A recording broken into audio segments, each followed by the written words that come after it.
Buenas tardes, hermanos. Me da gusto poder saludarles. Espero que se encuentren bien todos en casa. Hoy vamos a continuar con el libro de Santiago y vamos a ver del capítulo 5, del versículo 13 al 18. Y el título que quise ponerle a esta prédica es Nuestras armas espirituales.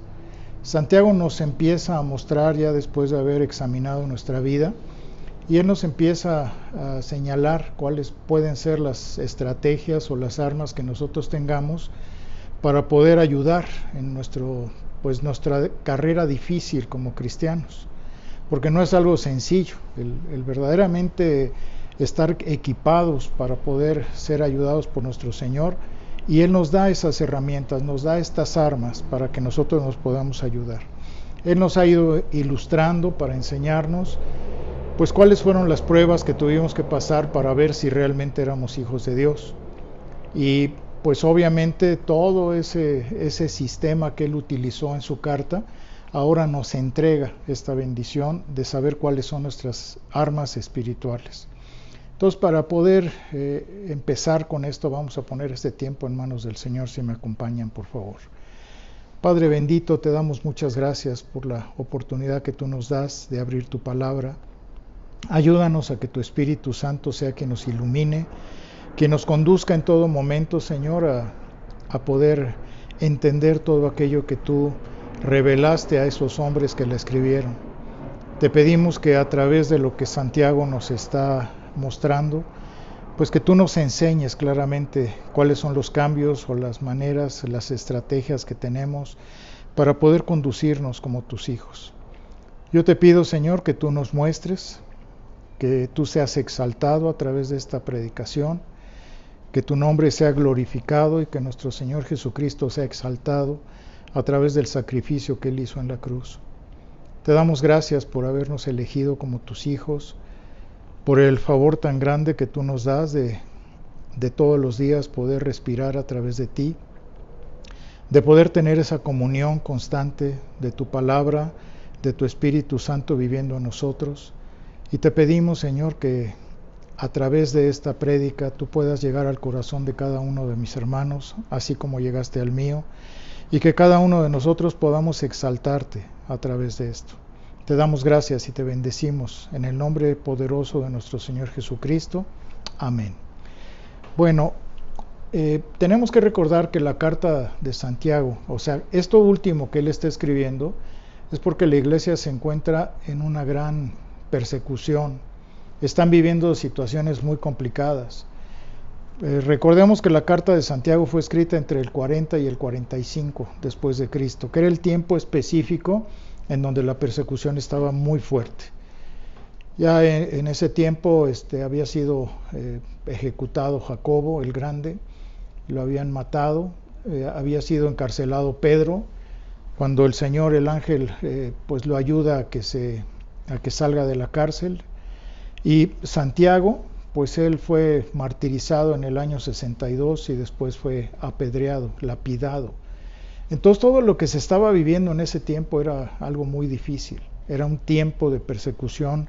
Les voy a contar un poquitito el contexto de la historia para que ustedes se ubiquen y que nos podamos ubicar en lo que sucedía en ese tiempo, qué era lo que estaba pasando.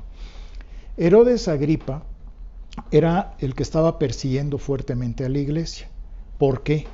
Pues porque él quería quedar bien con el pueblo de Israel. Herodes Agripa, pues era nieto de Herodes el Grande. Él había sido hijo de uno que había mandado, de Aristóbulo, que había sido hijo de Herodes el Grande, que él mismo lo había mandado matar, pensando que lo quería traicionar. Entonces, Herodes Agripa, él vivió en Roma, se crió en Roma, y Tiberio, que era el emperador, el segundo emperador de Roma en ese tiempo, él lo adoptó, lo llevó a la isla de Capri, donde él estaba viviendo. En ese tiempo, para que podamos tener un contexto bien de la historia, Tiberio era una persona muy egoísta, muy soberbia, que nunca quiso gobernar realmente, pero que tenía miedo de que le quitaran el poder que él tenía. Empezó a él a construir su propio imperio, pero había una persona que había sido muy importante dentro de su regimiento, y este hombre, Germánico se llamaba, había tenido un hijo que se llama Calígula, que después va a ser emperador de Roma, que va a suceder a Tiberio. Pero este hombre era muy querido por el pueblo romano, porque era un gran general, era un gran comandante de los ejércitos, y él se llevó desde niño a Calígula. Él quería enseñarle a su hijo todas las artes del ejército. Tiberio tuvo celo y entonces mandó matar a este Germánico. Después la esposa de Germánico empezó a decir que este hombre Tiberio había mandado matar a su esposo, y entonces como estaba ella molestándolo o diciendo estas palabras, la mandó a arrestar junto con sus hijos mayores. Dice la historia que Calígula, siendo como de 6, 7 años, se escondió y para que no lo encontraran. Llevó a la cárcel a la mamá y llevó a la cárcel a los hijos mayores, pero este hombre Tiberio tuvo un hijo, y este hijo muere cuando ya es más grande, de unos 30, 35 años, que se suponía que iba a suceder al emperador. Y no le quedó otro remedio más que buscar a Calígula y llevarlo con él a la isla de Capri. Ahí lo empieza él a leccionar, porque sabía que era el único que podía hacerse cargo como emperador de Roma. Y este hombre era muy amigo, se hicieron muy amigos Agripa y Calígula.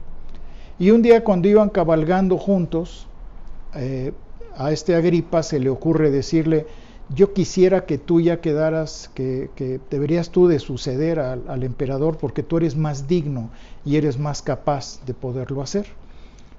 El que iba en el coche escuchó y fue de chismoso a decirle a Tiberio, y Tiberio mandó a encarcelar a Calígula. A Agripa, perdón. Pasan 6 meses en la cárcel y después de eso muere Tiberio. Y entonces ya él había dejado que tanto Calígula como su nieto, que se llamaba Gemelo, se hicieran cargo del imperio romano, que iban a ser los sucesores juntos, que iban a estar unidos para poderlo hacer. Cuando muere, pues obviamente Calígula, por celo y por pensar que este hombre que Gemelo estaba traicionándolo, en ese momento lo manda a matar. Y así es como él, después de que empieza a ser emperador, pone a Agripa lo pone como tetrarca, le entrega muchos gobiernos, muchos lugares, y lo pone como rey de Israel. Recordemos que el imperio romano era una cosa, ellos eran los que gobernaban por todo el mundo, era un imperio, eran sumamente poderosos en ejército, pero ellos delegaban y ponían, por ejemplo, queremos que los judíos tengan un rey, que los capacite, que los gobierne y que los ordene. Y eso es lo que él hacía. Entonces pone a Agripa dentro de Judea, de Perea, de diferentes comarcas que había dentro de esa parte, y que él gobernara.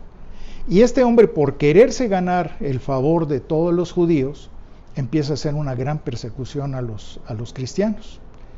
Esa era la manera. Un día Calígula, dicen que enloqueció y quería poner él empezó a sentirse que lo debían de adorar, al igual que Agripa, que se sentían que ya eran dioses.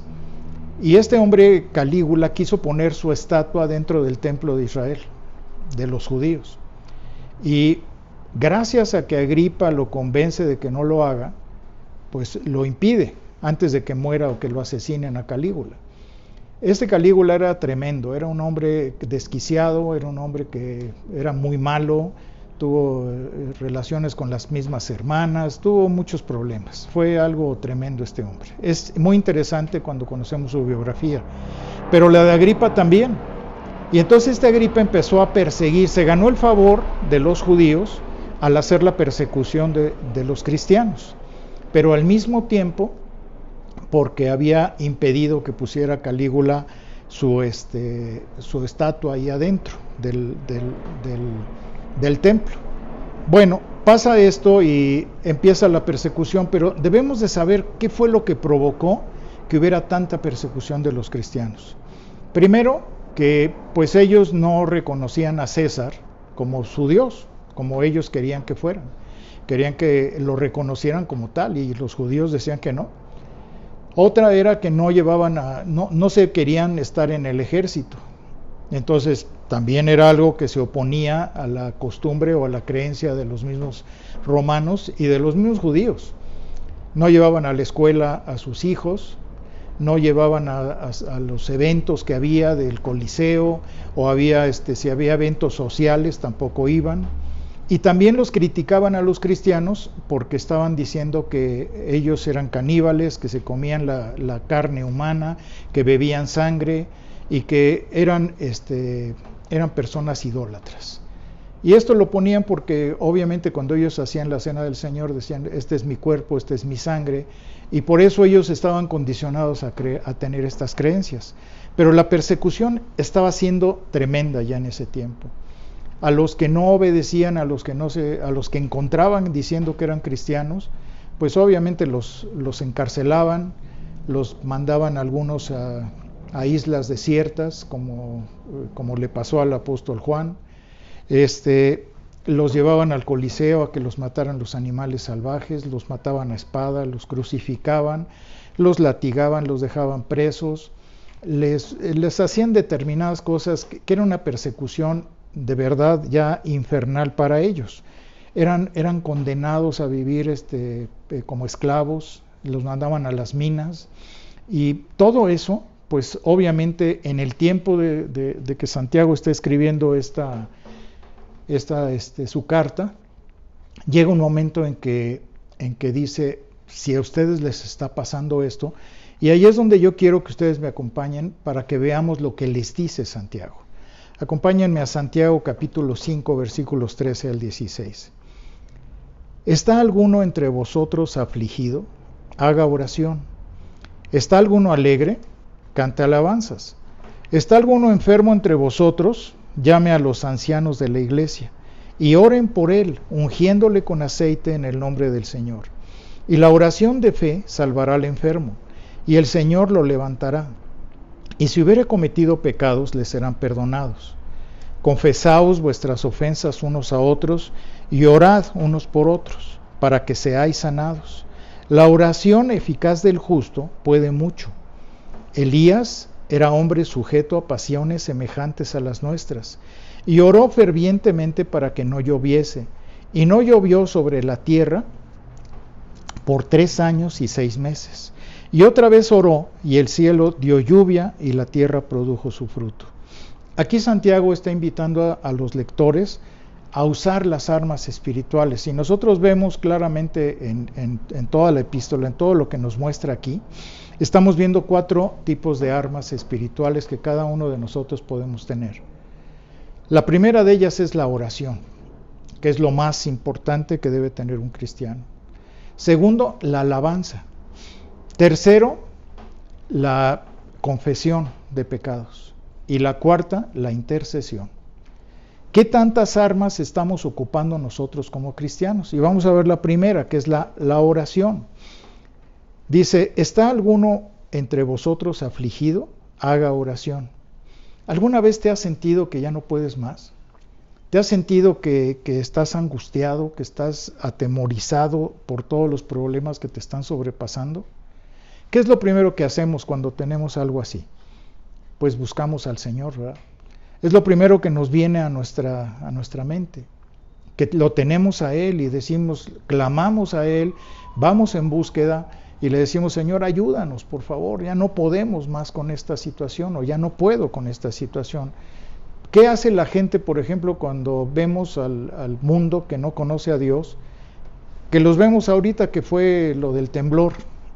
Los ves en la calle arrodillados, pidiéndole a Dios, o pidiéndole a la Virgen, o pidiéndole al Santo, pero si no pasa eso, la gente no busca a Dios, no le interesa, ni siquiera platican con Dios.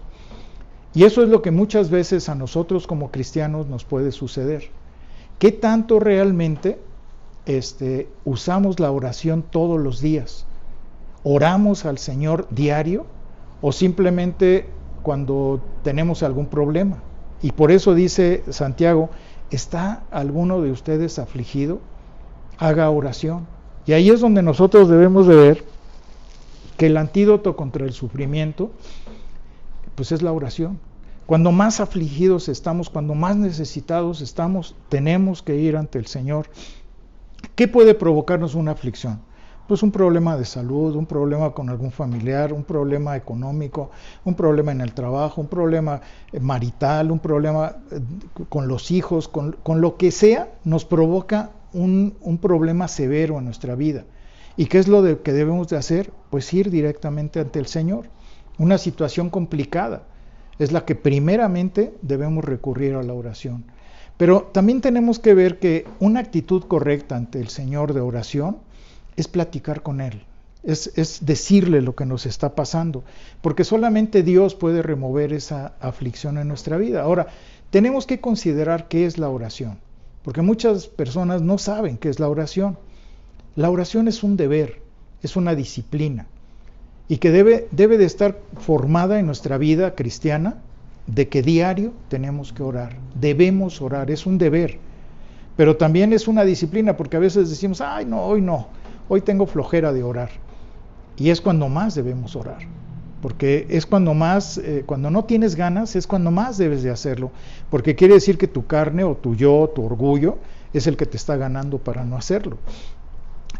Qué deleite tan grande es tener ese tiempo de intimidad con Dios, de poder conversar, de poder platicar con Dios, de decirle lo que nos está sucediendo. Porque en la oración tenemos muchas maneras, podemos interceder por otros, podemos platicarle lo que nos ha sucedido, qué es lo que queremos, las peticiones que hacemos. Ahora, ¿qué nos ofrece la oración? Pues nos da una unión espiritual con Dios, primeramente, eso es lo más importante, que entramos en esa comunión con el Señor, nos permite entrar a la presencia de Dios, y aparte de eso, el deleitarnos de saber que Dios está escuchando pues todas nuestras cosas, como nuestro mejor amigo, como nuestro Padre, que eso es una entrega completa de nuestro ser hacia el Señor, porque nos ayuda también, la oración nos ayuda a llegar en esa honestidad y en esa entrega a Dios. Y eso es algo que no se nos debe de olvidar. Ahora, fíjense en lo que dice el versículo 14 del capítulo 5 de Santiago. Dice, aquí nos cambia un poquito la jugada Santiago, pero van a ver por qué. ¿Está alguno enfermo entre vosotros? Llame a los ancianos de la iglesia y oren por él, ungiéndole con aceite en el nombre del Señor. Esta parte desafortunadamente ha sido muy mal interpretada por algunas personas, por algunas iglesias, que esperan o creen que todavía existe el don de sanidad en las personas. Ese don fue un don apostólico, que solamente los apóstoles en el tiempo de nuestro Señor, que era necesario, lo tuvieron, pero que desapareció. Pero mucha gente piensa que es esto y lo colocan a su manera. Pero aquí Santiago se está refiriendo a otra cosa completamente diferente. Cuando él está hablando dice, si alguno está enfermo entre vosotros, por eso es muy importante entrar al idioma original. La palabra, el Nuevo Testamento fue escrito en griego, como sabemos. Y cuando dice la palabra enfermo, tenemos que ver que no dice escatos. Escatos quiere decir una enfermedad física, que hay algo que está dañando su organismo, eso es escatos. Pero cuando habla de otra palabra que se llama capno, con K, capno, está hablando de una debilidad emocional o espiritual. Entonces cuando dice, ¿está alguno enfermo entre vosotros? Está hablando de una debilidad, que esa persona se ha debilitado espiritualmente o emocionalmente. Hay veces en que estamos fatigados, que ya no podemos más, que tenemos tanta carga espiritual, que eso va debilitando a la persona, la va haciendo más frágil. Las cargas, los problemas, las situaciones difíciles, y es a lo que se está refiriendo. No se está refiriendo a escatos, se está refiriendo a catmos. Y esto cambia totalmente la trayectoria, por eso ellos se equivocaron, los que han considerado que pueden seguir sanando a los enfermos a través de esto. Es un pasaje que ellos han equivocado, porque es cuando una persona está deprimida, cuando una persona está afligida, cuando una persona está cansada, porque puede llegar a pasar a cualquier cristiano. No es cuestión de que somos superhombres, nos puede pasar a cualquiera. Y aquí Santiago pues nos está diciendo que puede hallarse esta debilidad, esta situación de cansancio moral, de cansancio espiritual, de decir, ya no puedo más con esta situación, la persecución que había en ese tiempo. Y pues hay ovejas que llegan a cansarse o se sienten lastimadas. ¿Alguna vez te has sentido así? Yo me he sentido así muchas veces.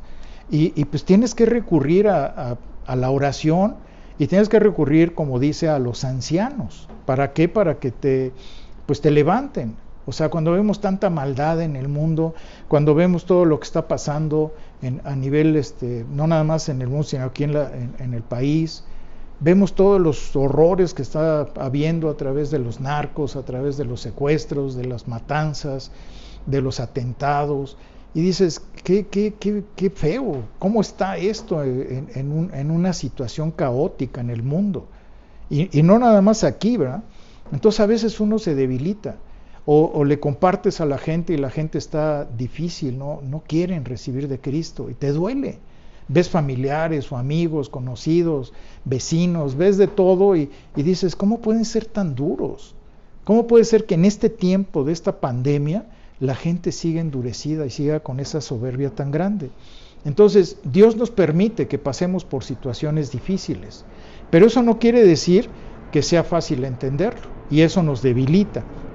Si ya perdiste el trabajo, si ya tienes problemas económicos, si ya se enfermó alguien que amas o se debilitó, pues todo eso te va causando esta situación.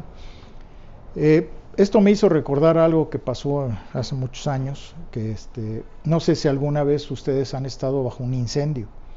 En un incendio, a mí me tocó vivirlo, desafortunadamente mis hijos estaban pequeños, y yo tuve que salir corriendo con los dos hijos, uno a cada lado de mis brazos, para poderlos sacar.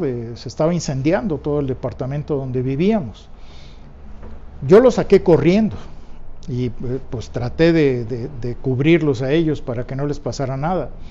Pero ya cuando llegaron los bomberos, ellos me dijeron algo, me dijeron, lo que usted hizo fue muy equivocado, porque cuando hay un incendio, lo primero que uno que tiene que hacer es ponerse de rodillas e ir gateando para salir, porque dice, el humo que se está provocando puede intoxicar y puede provocar un daño a nivel del cerebro que afecte a todos los demás órganos. Es muy peligroso, por eso dice, cuando una persona quiere salir de un incendio debe de irse gateando.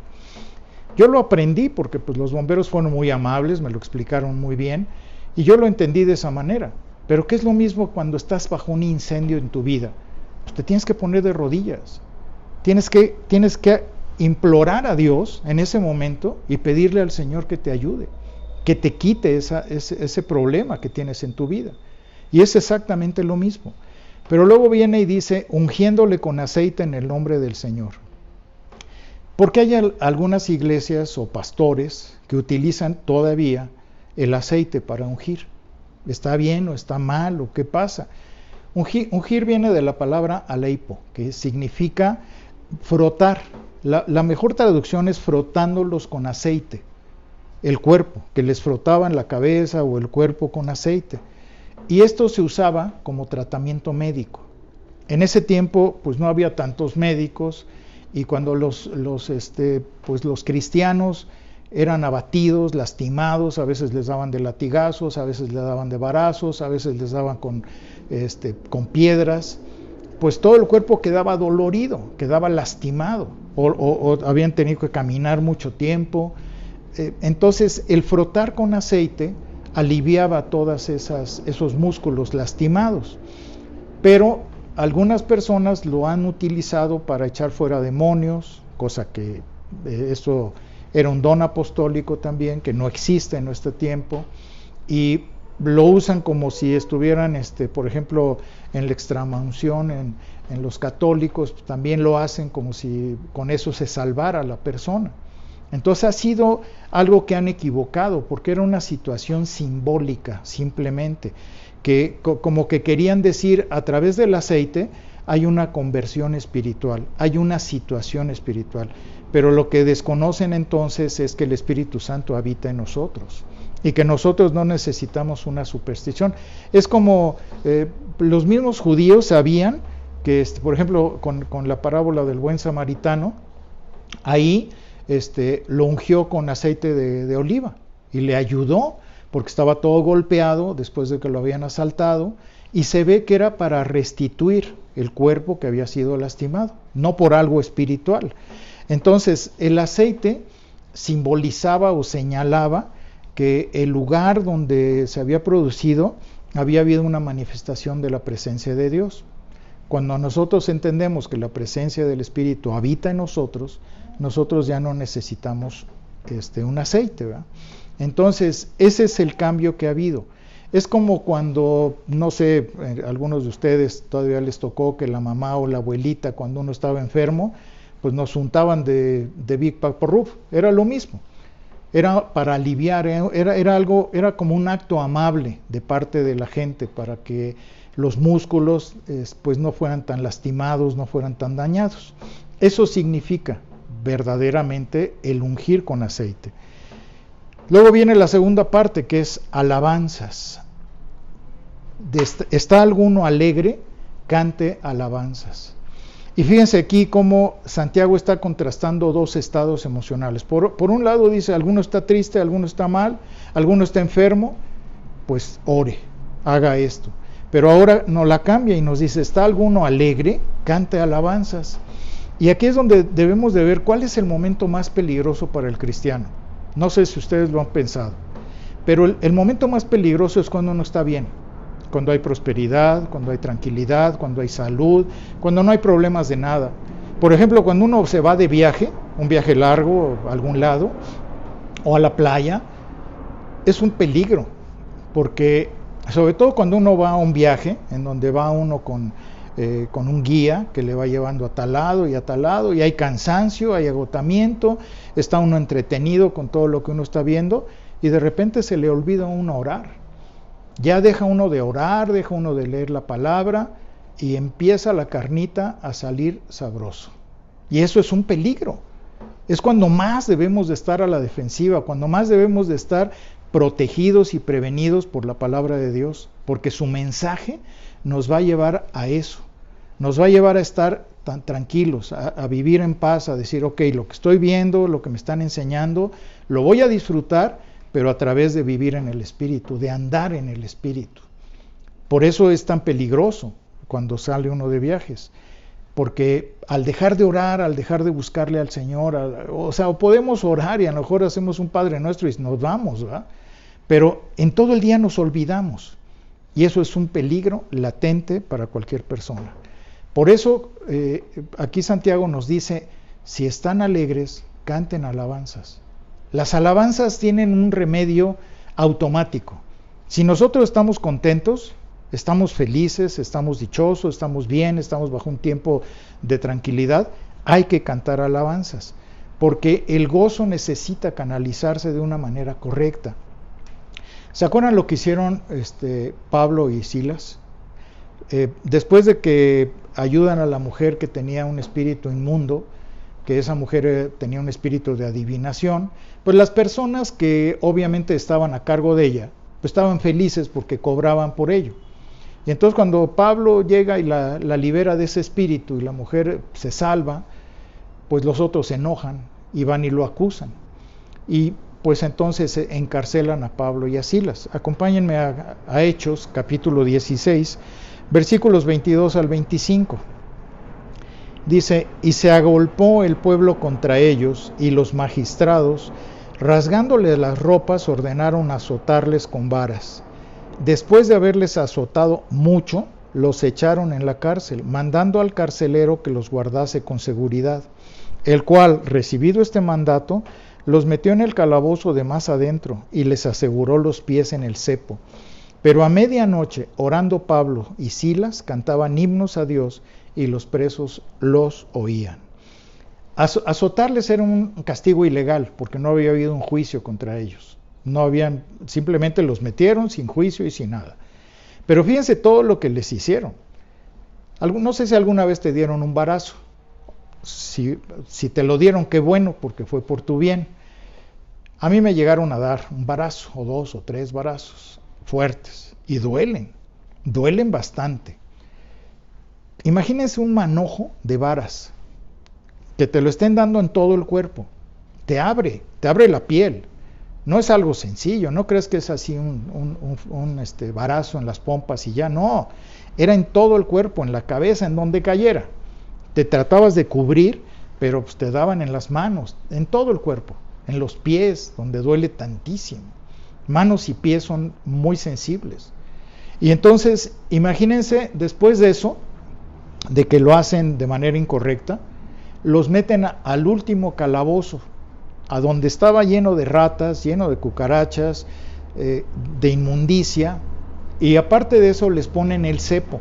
El cepo era así como las trampas que ponen para animales que tienen picos, y los abren de piernas completamente para que provoquen calambres, y que eso provoca un dolor tremendo, porque no te puedes mover. Si te mueves te pica, los picos que tiene el cepo te lastiman. Entonces imagínense ustedes cómo estaban Pablo y Silas. Pero ¿qué es lo que ellos hacen? Se ponen a cantar himnos, cantar alabanzas a Dios, adoración a Dios. Y Dios escucha esto, y es cuando manda al ángel a que los libere, y manda el terremoto, ¿va? Y ahí es donde el carcelero recibe al Señor. Pero todo esto, vean lo que provoca cuando nosotros cantamos alabanzas. Cuando estamos afligidos, cuando estamos alegres, lo primero que tenemos que hacer es empezar a cantarle al Señor. Que tenemos un problema, cantarle al Señor. Porque eso es lo que nos va a liberar de la problemática que hay. Y luego viene la confesión. Versículo 16. Confesaos vuestras ofensas unos a otros y orad unos por otros para que seáis sanados. Estamos hablando de esa sanidad interna, no de la sanidad física. Aquí tenemos que hacerlo porque confesaos, aparte, nos está hablando en un tiempo que sugiere una acción continua. No está diciendo confiesen y ya déjenlo, sino que debe ser algo habitual, que debe de ser algo que es un mandato, no es una sugerencia que aquí nos están dando. Confesaos sus ofensas unos a otros. La confesión de pecados, la confesión de pensamientos, de actitudes, de acciones, es algo que libera a las personas, es algo que limpia completamente nuestra trayectoria en la vida. Yo recuerdo que en los grupos de alcohólicos anónimos, esto se usa mucho. El alcohólico, el adicto, tiene que llegar y confesar lo que le pasó, lo que hizo. Por eso dice que hace un cuarto y quinto paso, porque hace un inventario de su vida y después lo expone ante el padrino. Así es como ellos lo hacen. Pero es una costumbre muy buena, porque imagínate todo lo que ha escondido esa persona durante años. Lo ha guardado en su corazón. Muchos decimos, esto me lo voy a llevar hasta que me muera. Nadie se va a enterar de lo que yo hice. Pero eso es lo peor, porque te está congestionando. Es como todos tenemos un abogado que intercede por nosotros interiormente. Un abogado que nos defiende, que nos manda que nos justifiquemos, que no querramos decir nada, que digamos, no, yo para qué les digo esto, lo van a usar en mi contra, me van a criticar, me van a censurar. Cuando yo estaba preparando la prédica, me acordé de algo. ¿Se acuerdan que les conté de lo del incendio de mi casa? Cuando a mí me preguntaron los bomberos, ¿y qué ocasionó el incendio? Yo les dije, ¿y qué ocasionaría el incendio? Pues ellos me dijeron, seguramente tenemos una lámpara que colgaba. Dice, seguramente hubo un corto y eso provocó un incendio. No fue cierto eso. La realidad yo lo negué por muchísimo tiempo, porque yo decía, no hombre, me van a cachar. La verdad es que habían ido unas visitas, unos amigos, habíamos estado tomando, y a mí se me cayó la colilla del cigarro en medio del sillón. Y yo dije, pues se va a apagar. Pues no se apagó, provocó el incendio. Pero ¿ustedes creen que yo me iba a atrever a decirlo? No, ¿cómo? Pues me iban a matar. Entonces me lo guardé por años. Y eso me atormentaba, porque yo decía, qué irresponsable. Y pues imagínense, se quemó todo el departamento, los muebles, todo. Tuve que volver a comprar todo. tuve que pagarle al que estaba rentando el departamento. Gracias a Dios ya nos íbamos a cambiar a la casa que habíamos podido adquirir, pero fue una irresponsabilidad de mi vida, de mi parte. Pero, ¿cuándo reconoces eso? Hasta que confiesas. Hasta que llegas ante el Señor y dices, yo no me quiero quedar con esto. Quiero ser transparente, quiero ser honesto delante de Dios.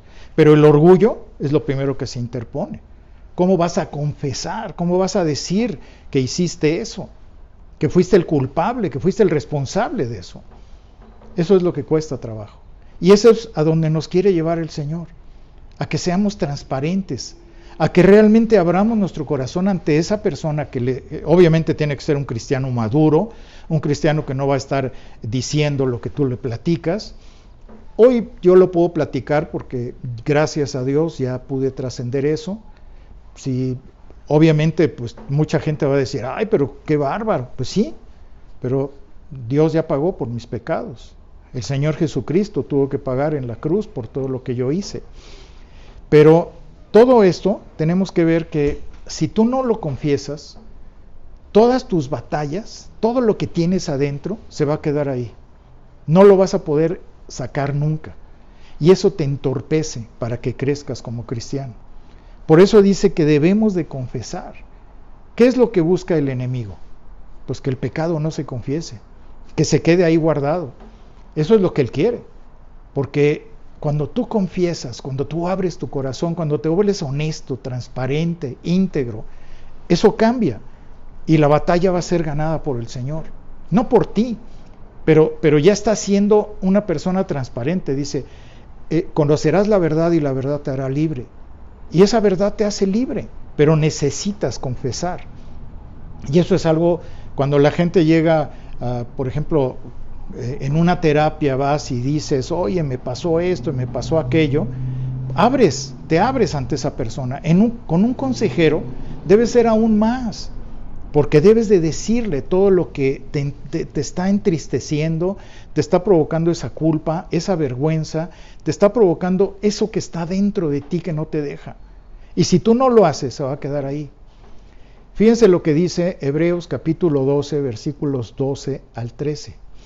Porque aquí es donde debemos de tener una confesión y decir cuál es el propósito que tiene Dios para esto. Pues que realmente seamos libres, que seamos sanados de esa parte interna que nos está lastimando.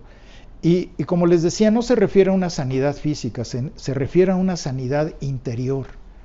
Dice Hebreos 12, del 12 al 13, por lo cual levantad las manos caídas y las rodillas paralizadas, y haced sendas derechas para vuestros pies, para que lo cojo no se salga del camino, sino que sea sanado. A veces las pruebas, las tentaciones, buscan hacernos caer.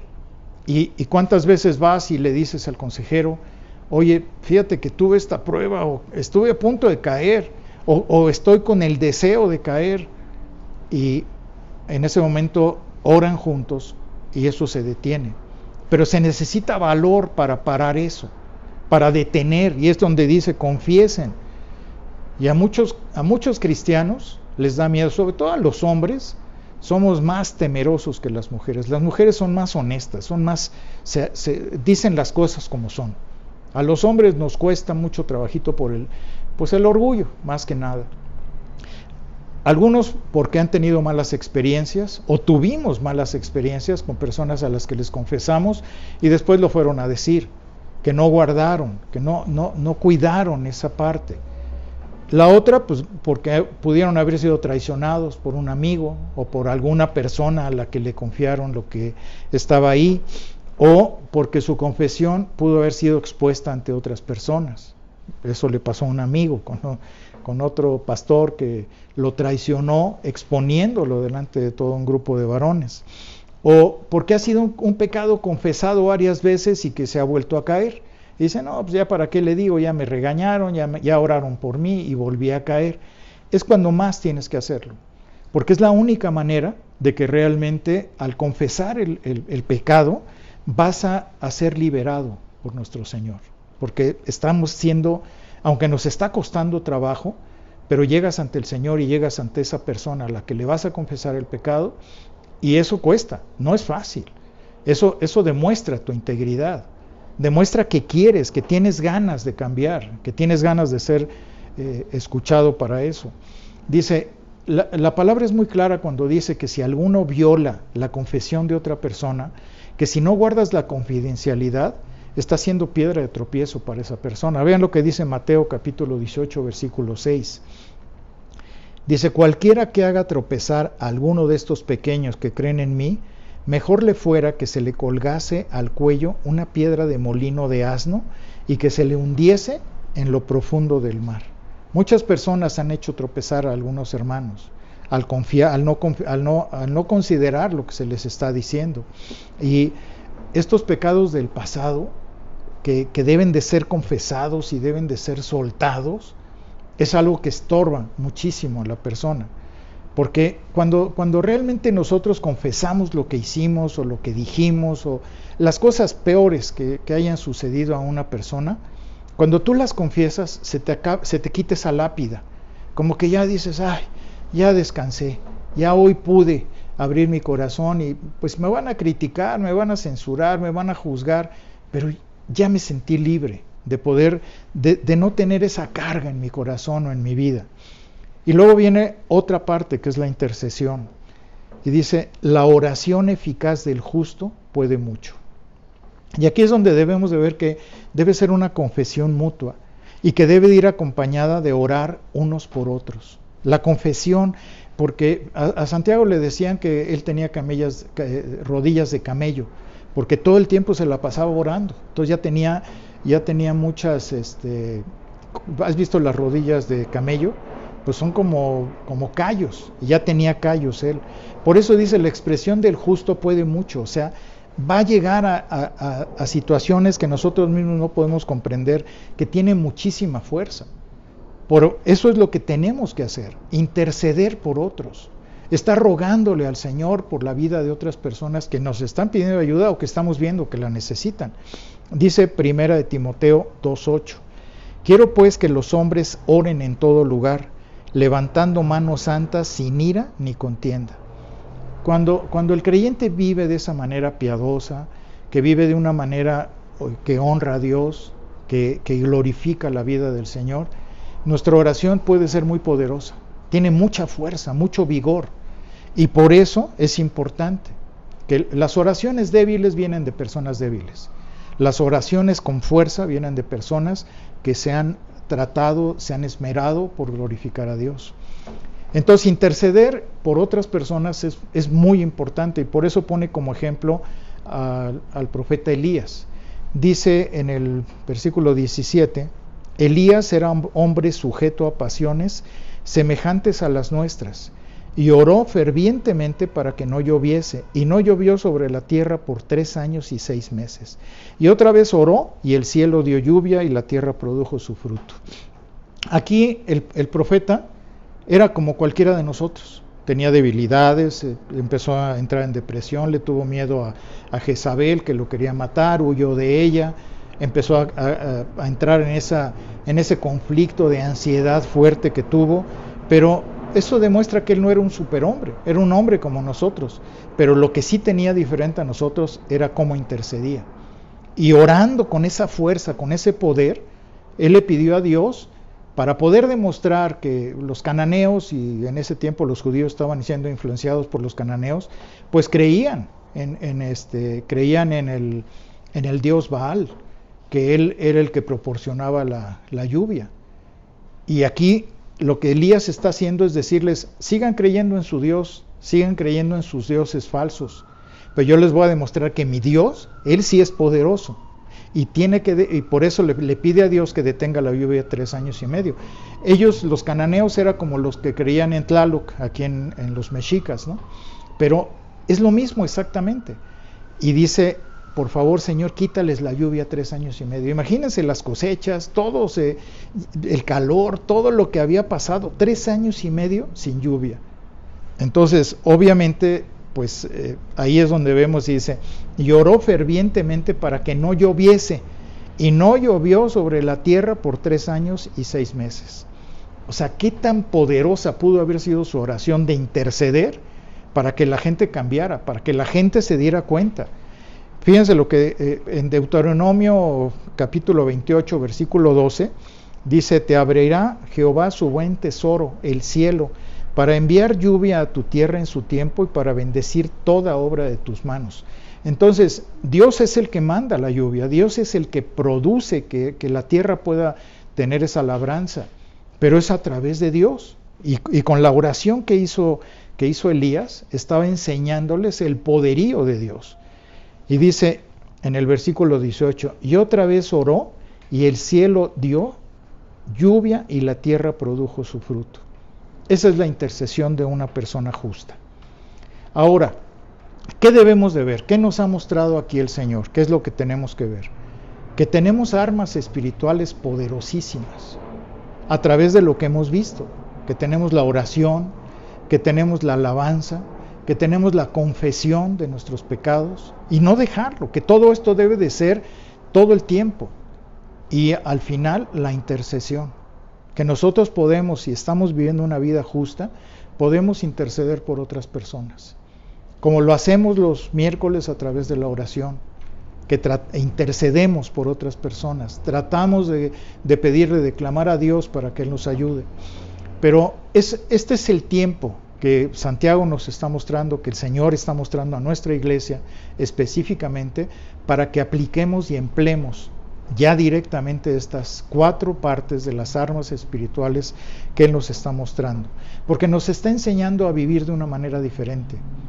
Tal vez lo hemos leído, tal vez lo hemos visto, pero cuando escudriñamos la palabra, cuando nos metemos a fondo en ella, es cuando podemos entender que así como Dios a veces nos exhorta, nos confronta, de repente nos da tantas bendiciones el Señor, como esto, que nos está enseñando, nos está diciendo: aquí está, tengan esto, se los regalo. Es una bendición que nos está dando para que nuestra vida pueda ser transformada realmente, a ser santa, a vivir en esa santidad que Él desea, que nos parezcamos cada día más a nuestro Señor Jesucristo. Tal vez haya personas que ya vieron esto, que ya lo ubicaron, pero hay personas que a lo mejor están viendo esta prédica que no le han entregado su vida a Dios. Y para mí es muy importante que ustedes que están viendo esta prédica, y que a lo mejor el Señor tocó tu corazón, que tú realmente ya tengas esa convicción en tu vida, de poder entregarle tu vida al Señor, de decirle: Señor, me arrepiento de mis pecados, realmente entiendo que sin ti no puedo hacer nada, que si he llegado a este punto en donde me invitaron a ver esta prédica, o pude verla de manera casual, porque tú lo hiciste posible, yo quiero entregarte todo mi ser. Quiero reconocer a Jesucristo como mi Señor y como mi Salvador. Como dice Romanos 9:10, dice: si declaras con tu boca que Jesús es el Señor y lo crees en tu corazón que Dios lo levantó de los muertos, serás salvo. Y eso es algo que no es nada más declarar eso, sino es creerlo, que sea una convicción interna, verdadera, de que eso es lo que te va a llevar a tener un cambio en tu vida. Y si es así, felicidades por ti, porque realmente vas a pasar de muerte a vida, vas a empezar a tener una vida totalmente diferente a la que has tenido. Yo quiero invitar a todos a la Cena del Señor. Hoy nos toca la Cena del Señor, aunque no estamos en la iglesia, pero queremos participar de ella, como lo hemos visto, y es muy importante porque es recordar la vida y la muerte del Señor, que Él murió especialmente. La muerte del Señor es lo más importante que puede haber para nosotros, porque a través de ella el Señor pudo concretar su obra desde antes de la fundación del mundo, de que los elegidos íbamos a poder ser salvados a través de su sacrificio. Y siempre debemos de recordar esto, que a través de su sacrificio, a través de la cruz, Él fue y quitó el pecado de nosotros, y que asimismo quitó los pecados pasados, presentes y futuros. Él hizo una limpieza completa a través de la cruz. Pero eso es lo que debemos de recordar, y debemos de reconocer y de tomar la cena, de tomar esta cena que nos está invitando el Señor a su mesa de una manera totalmente digna. ¿Cómo ha estado tu vida este mes? De la cena pasada a esta, ¿realmente te comprometiste a cambios? ¿Los has cumplido? ¿Has vivido de esa manera? ¿Con una manera digna de honrar a Dios? ¿O sigues viviendo para ti mismo? Y ahí es donde tienes que hacer esa reflexión. Tenemos que meditar, tenemos que considerar, tenemos que ver qué está haciendo Dios dentro de mi corazón, si realmente me está llevando a tener esos cambios. Por favor, reflexionen un minuto, piensen, pídanle a Dios que examine sus vidas, sus corazones, a todos, yo me incluyo. Dice el Salmo 139, 27, 28, examíname, oh Dios, conoce mi corazón, prueba mis pensamientos y ve si hay en mí camino de perversidad y guíame por el camino eterno. Eso es lo que debemos de hacer, que Dios examine, porque a veces ni nos damos cuenta, a veces no hemos considerado lo que Dios está haciendo a nosotros. Entonces, ¿qué quiere mostrarnos Dios? ¿Qué quiere Dios que confesemos?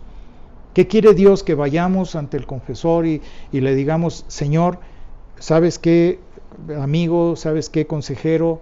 Hice esto. ¿Quieres liberarte ya de eso? Piénsalo. Y a lo mejor es el momento, es el tiempo. Entonces vamos a tomar este tiempo.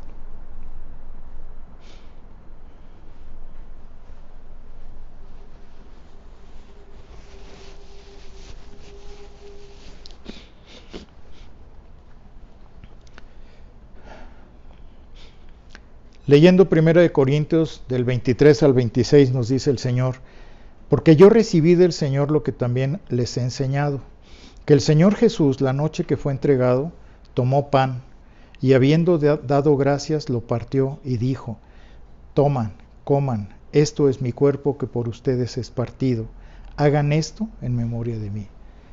Señor, te pedimos que bendigas este elemento del pan, te pido que esta bendición que tú estás mandando, Señor, sea para nuestro verdadero arrepentimiento, nuestra demostración de amor sincera hacia ti, por ese sacrificio que tú hiciste en la cruz.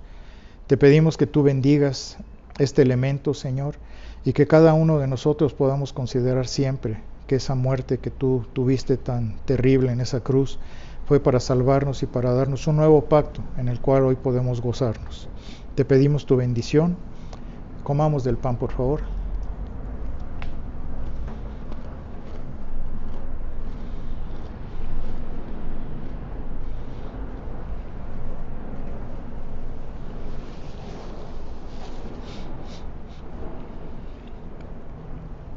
Asimismo tomó también la copa después de haber cenado, diciendo, esta copa es el nuevo pacto en mi sangre.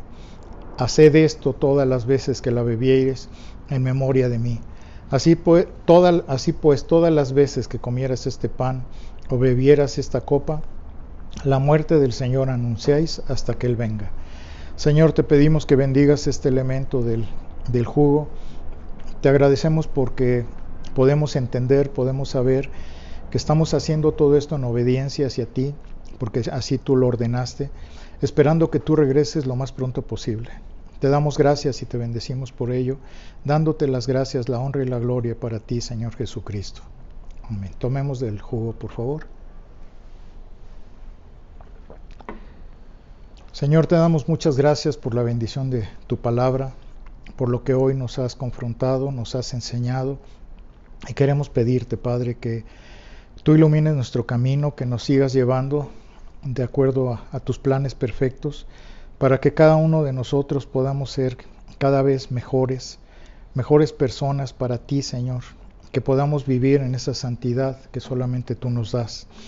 Yo te agradezco, Señor, por la oportunidad de poder abrir tu palabra, de tener el atrevimiento de poderlo hacer, sabiendo, Señor, que a través de ello tú nos das la oportunidad de crecer, de ser diferentes, de vivir de una manera digna para ti.